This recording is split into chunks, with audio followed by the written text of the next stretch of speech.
Morning guys, Dragon here.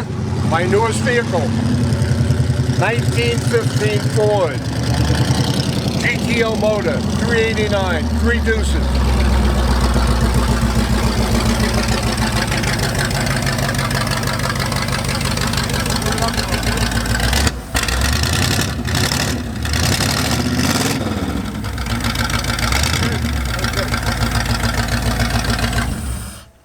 Okay guys, well Ken and I are over here and we're getting an early start. I just want to show you my newest vehicle. It's another T-bucket. I know what you guys are thinking. I don't need another T-bucket.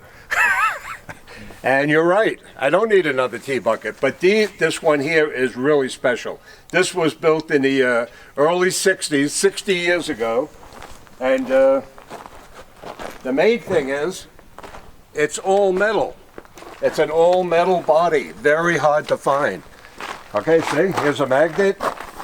See that? All metal. Yep. So 1915, this body setup, the whole thing here is 109 years old. So let me show you a couple of things here. I got some pictures here to show you. This is here's my friend Joe Rising here, good friend of mine. I grew up with him, worked in the county garage as a mechanic. We were mechanics and I was the welder for 10 years. Okay, over here, this is my bicycle when I was 13 years old, 1958. What do you think of that? And I used to hang out with Joe Rising and follow him around. He had a club that was called the Roaring 30s on Long Island, New York. Okay, so we got that. Here's one of my first hot rods. Look at that, huh? 18 years old. Just before I got drafted, I built this. These days they'd call it a rat rod. But you know, for 18 years old, that's not bad. Pretty neat. Okay, and the exhaust pipes, the welding, everything was done back then with coat hangers. We welded the pipes together, just like this guy did. By using coat hangers, oxygen, and acetylene tanks. Because back then, you know, we really didn't have enough money to buy a welding machine, and this was the easy way to do it.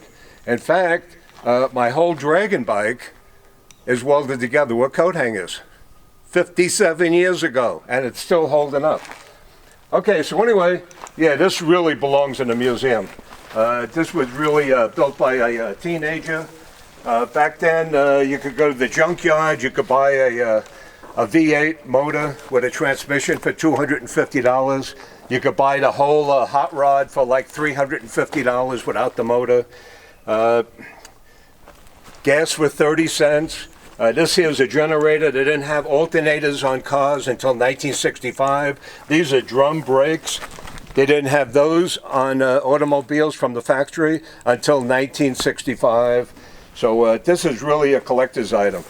See, people didn't have money for mag wheels.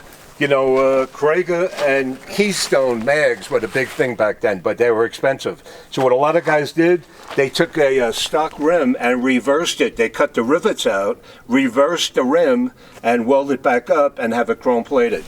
That's what this guy did. But this is really special. He's got a chrome plated rear end here, and that cost a lot of money back then to chrome plate that, probably $250 back in the day. So anyway, this is all metal. I just want to show you guys, this car really belongs in a museum, and this is the way the teenagers back then used to build hot rods in the 50s and 60s. Boy, I'm so lucky I was a teenager back then in the early 60s. I seen it all. I built all kinds of cars, me and Joe Rising. We had a blast. One day he's going to come out here and visit me, and you guys are going to meet him. I think right now he's 82 years old. Yeah, he was like 4 years older than me. Okay, guys, you want to see all my hot rods, you guys come out and see my military museum. The hot rod thing is, yeah. What's that? Let's add in something here. Yeah, yeah. This motor here is a 389 motor. It's originally out of a Pontiac GTO. This motor never made a Pontiac GTO. The guy that put this thing together went to the factory in '64 and purchased this motor before it ever even got to production into an automobile. So he went and bought the motor and the transmission for a 6-pack setup. and bolted it directly into this vehicle. It's been in here ever since since 64 when it was originally built. Interesting thought. Yep, this car's got a lot of history. That's one reason I wanted it. Okay, guys, so this makes number 58 in my collection. And what am I doing right now? I'm looking for number 59. You guys have a great day. I got to set up the shooting range, dump the garbage, and open up at 9:30. Got to keep working. Got to keep up with the spending. Have a great day.